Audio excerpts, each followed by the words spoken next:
This is Josh Bycer from GameWisdom.com. I hope you enjoyed this Critical Thought, your daily discussion on game design. Hello, and welcome to today's Critical Thought.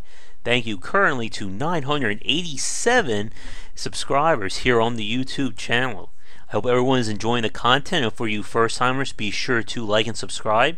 As you can see, we are almost at 1,000. For today's Critical Thought, I got a good one for you. We're going to be talking about the subject of nerfs.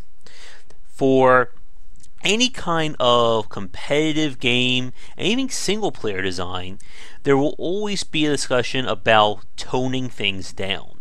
This is sort of based on what we talked about a few days ago on an earlier Critical Thought about how sometimes, or one of the hardest things to do as a game developer, is when it's time to figure out if something is too good. It's very easy to see if something isn't working right. If everyone is ignoring one weapon or one character, then there may be an issue there that needs to be buffed. But how do you tell if something is too good? And today's Critical Thought is definitely going to be leaning more towards the philosophy side of game development. And it also means we will most likely not be covering everything in just one talk. If you have any suggestions or questions regarding this topic or other things to cover, be sure to let me know in the comments below. Now, the first thing is, whenever we talk about nerfing, content, items, weapons, whatever, there's always the other side of the debate, and that's regarding if something is too good, why not simply just upgrade everything around it to essentially bring those up to the same level? And while that can often be a possible solution, there are times when that's simply not possible. When we're talking about elements that are good because of special qualitative reasons rather than quantitative, you can't really simply up other things to make it better. For instance, in Hearthstone, one of the more popular and often debatable cards is the Gadgetran Auctioneer. The Gadgetran Auctioneer has become a staple of quote-unquote miracle decks because of its special ability. What it is whenever it's on the field, anytime the player plays a spell card, the Gadgetran Auctioneer allows you to summon an additional card, or draw another card. So the miracle side of things is the fact that what you do is you save a lot of spells, play the Gadgetran, and then simply just overload the board with just random spells to draw as many cards as you can. Advanced play even includes other ways of drawing more cards or lowering the cost of those spell cards using minions or other abilities. But this has become a major part of the Miracle deck. And the card has been nerfed before in the past. I believe originally it was a 5 card or 5 mana, and now it's at 6. But this is a case where it's not easy to nerf or buff this card. Many people will simply are using this card for its special ability, which means even raising or lowering its health or attack isn't necessarily going to impact why people are using it. And you can't really up other cards' special powers because then it could become overpowered. And this is where the challenge of nerfing comes into play. Now, when it comes to deciding if something is too good or not, there's one basic principle that I like to use, and that is you should never have an option in a game that is always the best. That means something that is 100% always going to be used, always going to be better than everything else. It's essentially a non-choice. And at its basic level, we can simply use stats as an example. If you have a weapon that literally is 100% better than everything else in the game, that's a good example of something that needs to be nerfed. But when we start looking at things from a qualitative and min-max point of view, this is where the philosophy and the interesting debate comes into play. And I have an example or a little bit of a design test for you folks. Here's the question, or here's the example. Let's say we have an action game, and there are 3 weapons: an axe, a sword, and a spear. In this action game, the weapons have different strengths and weaknesses. Some enemies will take more damage from a weapon type, some will take less. So let's start with the axe. At its absolute minimum, meaning it's attacking something that it is weak against, the axe will do 4 points of damage. Again, something that it's its absolute best, or something that is weak against the axe, it will do a max of 10. So its minimum max would be 4 points to 10. The sword could do at minimum 1 point of damage, but a max of 16. And lastly, the spear will do a minimum of 6 and a maximum of 8. Now, one of those options is overpowered. Can you figure out which one it is and why? If you would like to pause the video now or play some music, you're free to do that. I'm going to take a sip of soda while you think about it. Alright, have you figured it out? The answer is the spear. And this is where the reason gets very interesting regarding nerfing and min-maxing. While the spear has the least maximum damage of the 3 weapons, it is the most consistent of the 3. The sword doing 4 to 10 and the axe doing 1 to, I think I said 16, those ranges are very wide. Meaning that yes, you can do more damage, but there are cases where you will do less. What the spear does is provide a consistent average attack value, meaning that on the overall sense of things, you'll be able to kill enemies quicker and you won't have to worry about switching weapons in and out of combat. And because this is consistently going to be the best option, it's also why it is overpowered compared to the other two. Now, of course, there are ways to fix this. We could add special effects to the other weapons. We could change the values of the spear or change the values of the axe and the sword. But again, using just those basic values and the information I gave you, the spear would be overpowered in this case. Now, getting back to the topic at hand, when it comes to something being too powerful or needing to be nerfed, as we've said, there is no magic one-off guide that will work for every game and every design known to man. And part of this has to do with the game in question and what the developers are going for. When it comes to designing a game, especially the playtesting side of things, you are never going to figure this out in your beta or alpha period.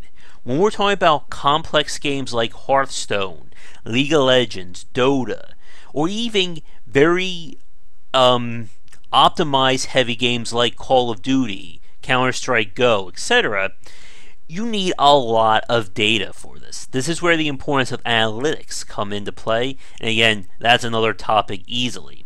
But you are going to need tens of thousands or maybe hundreds of thousands of plays to start to be able to break things down, see where your game is trending towards. Some designers like to use like a 50-50 average.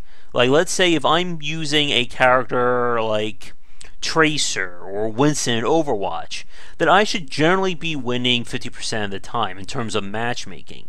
Now, in terms of the actual character and in the wide spectrum of things, that unfortunately I don't have information on.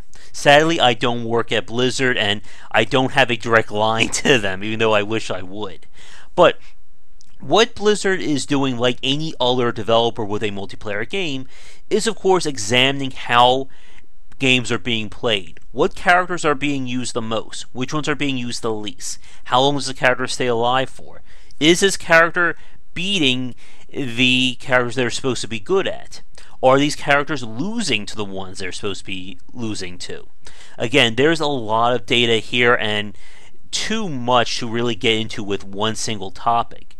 But Blizzard, like with any other company, is looking at how the rules are supposed to work and are their metrics matching up to what's going on in the game.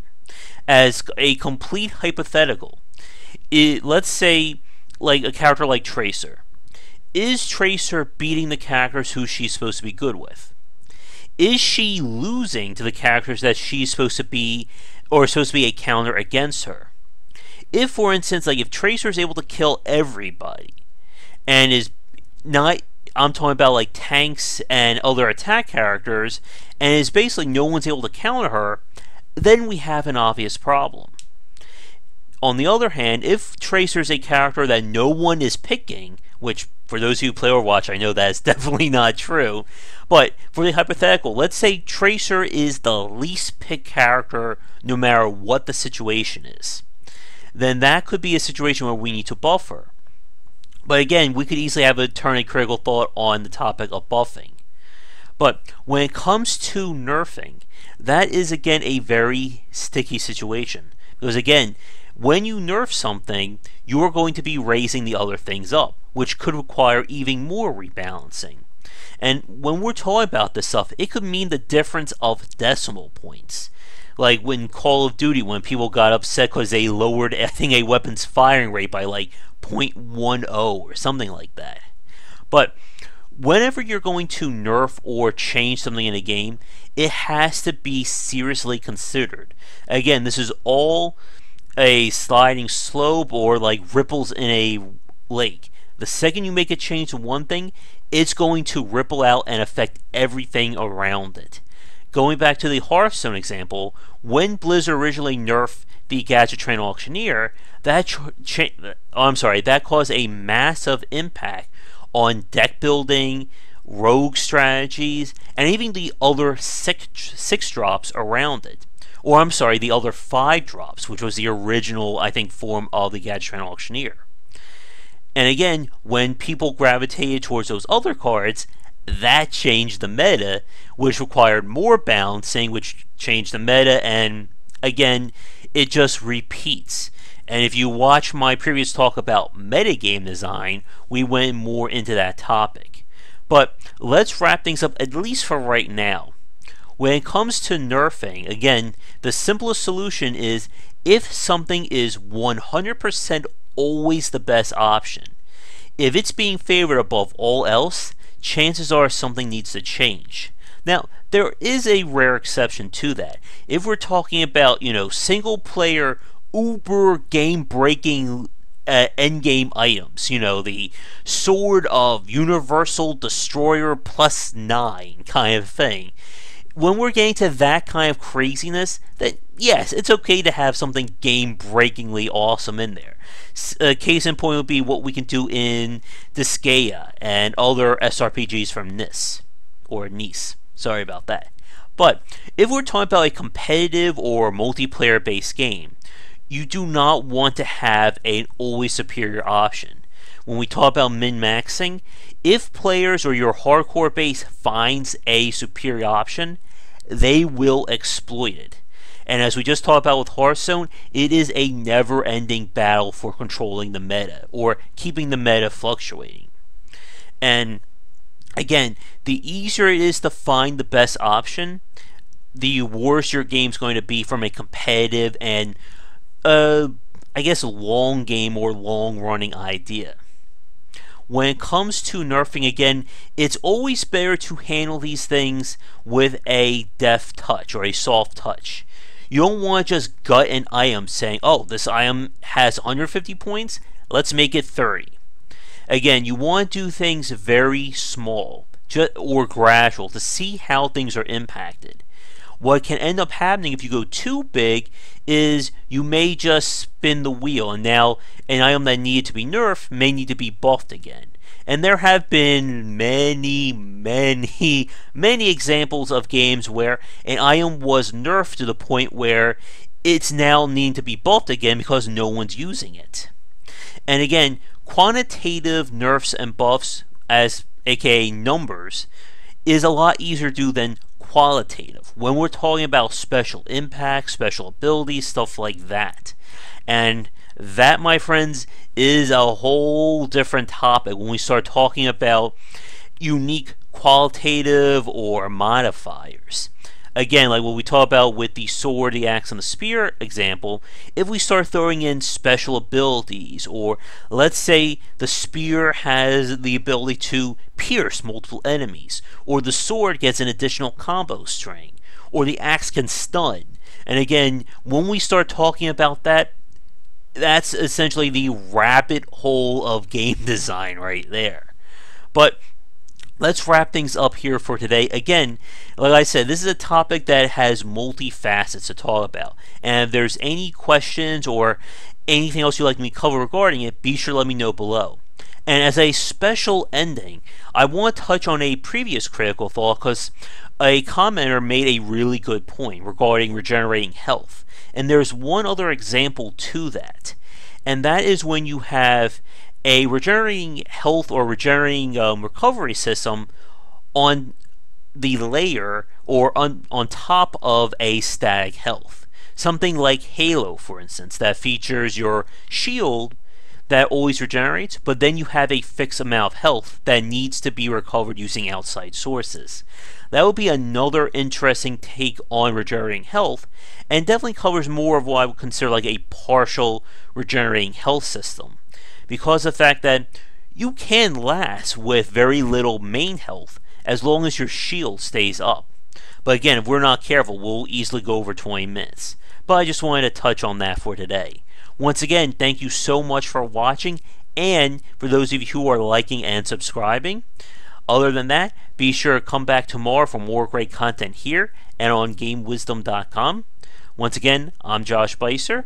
Thanks again for watching, and I'll see you all then. Take care. Thank you so much for watching this video. If you enjoyed it, be sure to like and subscribe to the channel, and of course share with your friends. It always helps out. For daily posts on all manner of game design and industry topics, check out game-wisdom.com. To support the site and everything that I do, be sure to check out the Patreon campaign. If we can hit goals, it will mean more content for everyone to enjoy, and I'll be able to support myself and my household. If you want to follow me, you can find me on Twitter at GWBycer for updates throughout the day and random thoughts from me. And lastly, you can find me on Twitch right over there at GWBycer for daily streams most nights around 10 Eastern. Thanks again for watching the video, and be sure to check out more great content coming to the Game Wisdom channel real soon.